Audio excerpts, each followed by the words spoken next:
ಚೇಳೂರಿನಲ್ಲಿ ಮಾನವ ಹಕ್ಕುಗಳು ಮತ್ತು ಮಾಧ್ಯಮ ಸಂಘಟನೆ ಪ್ರಾರಂಭ.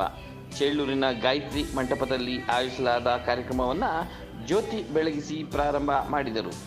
ನಂತರ ಕಾರ್ಯಕರ್ತರಿಗೆ ಪ್ರಮಾಣ ಪತ್ರ ಹಾಗೂ ಗುರುತಿನ ಚೀಟಿ ವಿತರಣೆ ಮಾಡಲಾಯಿತು. ಎಸ್ಎಸ್ಎಲ್ಸಿ ಮತ್ತು ಪಿಯುಸಿನಲ್ಲಿ ಹೆಚ್ಚಿನ ಅಂಕಗಳನ್ನು ಪಡೆದಿರುವಂತಹ ವಿದ್ಯಾರ್ಥಿಗಳಿಗೆ ಸನ್ಮಾನ ಮಾಡಿ ಗೌರವಿಸಲಾಯಿತು.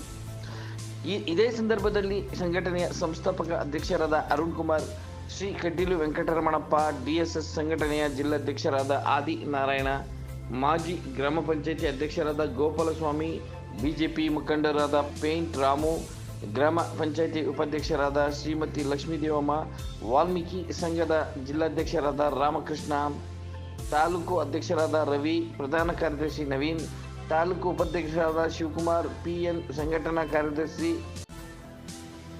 ಶ್ರೀನಿವಾಸ್, ಗೌರವಾಧ್ಯಕ್ಷರಾದ ಅನುರಾಧ, ಮಹಿಳಾ ಘಟಕದ ಅರೀಫಾ, ಮಹಿಳಾ ಘಟಕ ಉಪಾಧ್ಯಕ್ಷೆ ರಾಧಾ, ಸದಸ್ಯರಾದ ಜಗನ್ನಾಥ್ ಹಾಗೂ ಎಲ್ಲ ಪದಾಧಿಕಾರಿಗಳು ಮತ್ತು ಸದಸ್ಯರು ಹಾಗೂ ಸಾರ್ವಜನಿಕರು ಭಾಗವಹಿಸಿದ್ದರು. ಇಲ್ಲಿ ನೋಡಿ ಸರ್, ಎಲ್ಲ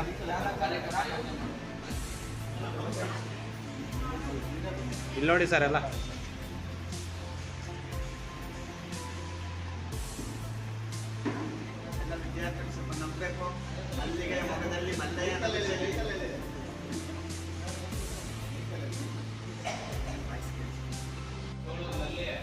ಒಂದು ನಮ್ಮ ರಾಜ್ಯ ಮಾನವ ಹಕ್ಕುಗಳ ಮಾಧ್ಯಮ ಸಂಘಟನೆಯ ಒಂದು ಪದಾಧಿಕಾರಿಗಳು ಮಾಡಬೇಕು ಅಂತೇಳಿ ನಮ್ಮ ರಾಜ್ಯ ಸಂಸ್ಥಾಪಕರಾದ ಇವರು ಅರುಣ್ ಕುಮಾರ್ ಸಾಹೇಬರು ಒಂದು ನಿರ್ದೇಶನ ನೀಡಿರ್ತಾರೆ.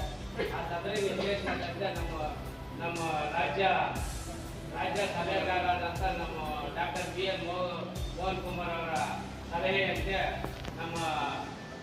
ನಾವು ದಿನಾಂಕ ಒಂದು ನಿಗದಿಪಡಿಸಿಕೊಂಡು ಇವರಿಗೆ ನಮ್ಮ ಚಿಕ್ಕಬಳ್ಳಾಪುರ ಜಿಲ್ಲಾ ಪ್ರಧಾನ ಕಾರ್ಯದರ್ಶಿಯಾದಂಥ ಬಿ.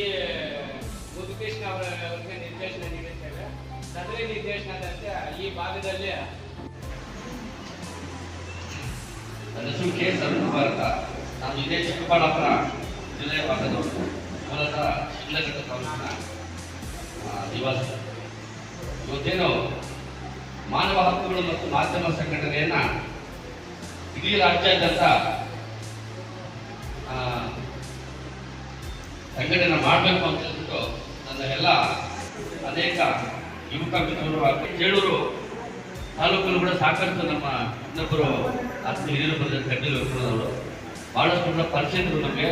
ಇದೇ ತಾಲೂಕಿನಲ್ಲಿ ಸಾಕಷ್ಟು ಕಾರ್ಯಕ್ರಮಗಳನ್ನು ಭಾಗವಹಿಸಿದ್ದೀವಿ, ಸಾಕಷ್ಟು ಹೋರಾಟಗಳು ಕೂಡ ಭಾಗವಹಿಸಿದ್ದೀವಿ.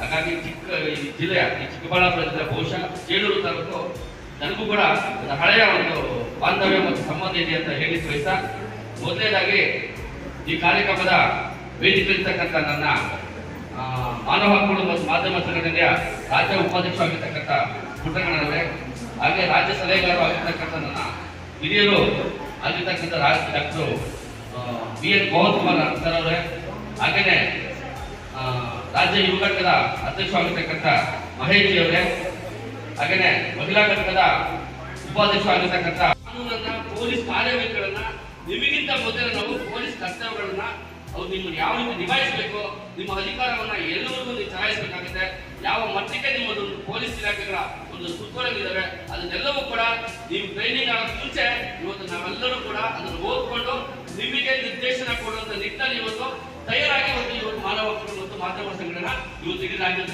ಪ್ರಯತ್ನ ನಾವು ಮಾಡ್ತಾ ಇದ್ದೀವಿ.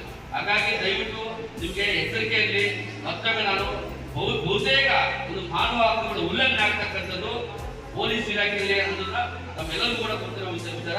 ಹಾಗಾಗಿ ಇನ್ನು ಮುಂದೆ ಈ ಚೇಳೂರು ತಾಲೂಕು ಭಾಗದಲ್ಲಿ ನಿಮಗೆ ಏನಾದರೂ ಒಬ್ಬ ಪೊಲೀಸ್ ಅಧಿಕಾರಿ ಒಂದು ದೂರು ಕೊಟ್ಟಾಗ ಆ ದೂರನ್ನ ಯಾವ ರೀತಿ ನೀವು ಅವರನ್ನ ಪ್ರಶ್ನೆ ಮಾಡಬೇಕು ಅಂದ್ರೆ, ನೀವು ಕೊಟ್ಟಿರುವಂತ ಸಂಬಳದಿಂದ, ನೀವು ಕಟ್ಟುವಂತ ಟ್ಯಾಕ್ಸ್ ಇಂದ, ನೀವು ಕಟ್ಟೋ ಪ್ರತಿಯೊಂದು ಕೂಡ ನೀವೇನೇ ಒಂದು 100 ರೂಪಾಯಿ, ಒಂದು 10 ರೂಪಾಯಿ ವ್ಯಾಪಾರ ಮಾಡಿಕೊಂಡ್ರು ಸರ್ಕಾರಕ್ಕೆ ತೆರಿಗೆ ಹೋಗುತ್ತೆ. ಸೊ ಆ ಹೋಗತಕ್ಕಂಥ ತೆರಿಗೆ ಜಿಲ್ಲೆಯ ನಾಯಕರು ಚರ್ಚೆ ಮಾಡಿಕೊಂಡಾಗ ಮತ್ತೆ ಇದೆ ಬಹುಶಃ ಇದೇ ಜಿಲ್ಲೆಯ ಗೌರಿಬಿದೂರು ತಾಲೂಕಲ್ಲಿ ಒಂದು ಕಚೇರಿ ಉದ್ಘಾಟನೆ ಹಾಗೂ ಅಲ್ಲಿನ ತಾಲೂಕು ಪದಗ್ರಹಣ ಕಾರ್ಯಕ್ರಮವನ್ನು ಕೂಡ ಮಾಡಿದ್ದೀವಿ. ತದನಂತರ ಈಗ ಎರಡನೇ ಭಾಗವಾಗಿ ಇವತ್ತು ಚೇಳೂರನ್ನು ಆಯ್ಕೆ ಮಾಡಿಕೊಂಡು ಇಲ್ಲೂ ಕೂಡ ಯಾಕಂದ್ರೆ ವಿಶೇಷವಾಗಿ ಏನಾಗುತ್ತೆ, ಈ ಆಂಧ್ರದ ಗಡಿ ಭಾಗದಲ್ಲಿರ್ತಕ್ಕಂಥ ಸಾವಿರ ಸಾರ್ವಜನಿಕರಿದ್ರಿ ಬಹುಶಃ ಮಾನವ ಹಕ್ಕುಗಳ ಉಲ್ಲಂಘನೆ ಆಗುತ್ತೆ ಬಹುತೇಕ ಈ ಆಂಧ್ರ ಗಡಿಯಲ್ಲಿ ಹೊಂದಿಕೊಂಡಿದ್ದ ಈ ಭಾಗದಲ್ಲಿ ಅಂತ ನಾನು ಹೇಳಿಕೆ ಬಯಸ್ತೇನೆ. ಕಾರಣ ಏನಪ್ಪ ಅಂದ್ರೆ ಬಹುಶಃ ಇಲ್ಲಿ ಒಂದು ಶಿಕ್ಷಣದ ಕೊರತೆ ಇದೆ.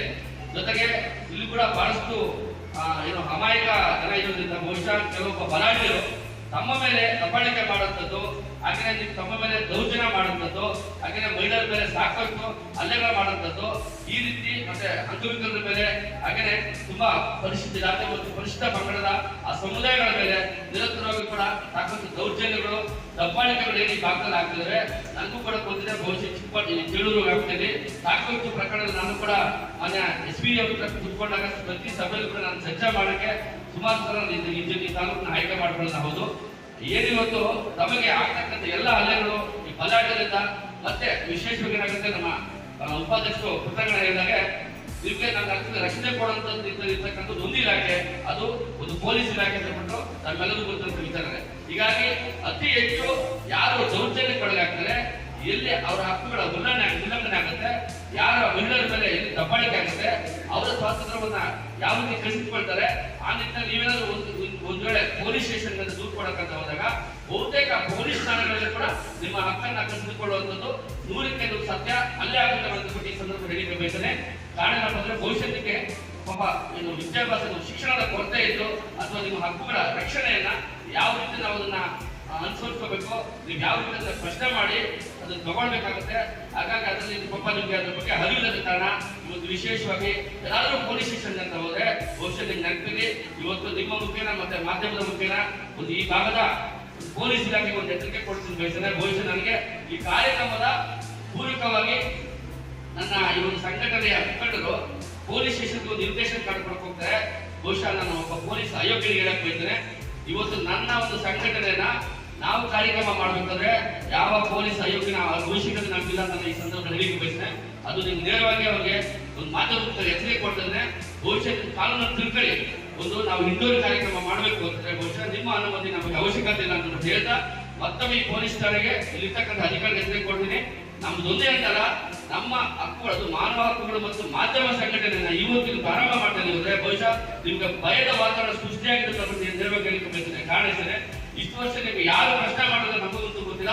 ಇವತ್ತು ನಿರಂತರವಾಗಿ ಈ ಜಿಲ್ಲೆಯಲ್ಲ ಇಡೀ ರಾಜ್ಯದಲ್ಲೇ ನಾವು ಒಂದು ತಾಲೂಕಿಗೆ ಹಿಡಿದು ಒಬ್ಬ ಪೊಲೀಸ್ ಮಹಾನಿರ್ದೇಶಕರವರೆಗೂ ಕೂಡ ನೀವು ಸಂಪರ್ಕ ಇಟ್ಕೊಂಡು ಈ ರಾಜ್ಯದಲ್ಲಿ ಯಾರಿಗೆ ಎಲ್ಲಿ ಮಾನವ ಹಕ್ಕುಗಳ ಉಲ್ಲಂಘನೆ ಆಗುತ್ತೆ, ಅದು ವಿಶೇಷವಾಗಿ ಪೊಲೀಸ್ ಇಲಾಖೆಗಳು ಎಲ್ಲೇ ಉಲ್ಲಂಘನೆ ಅದನ್ನು ಕಸಿದುಕೊಳ್ಳುವಂತ ಪ್ರಯತ್ನ ಮಾಡ್ತಾರೆ.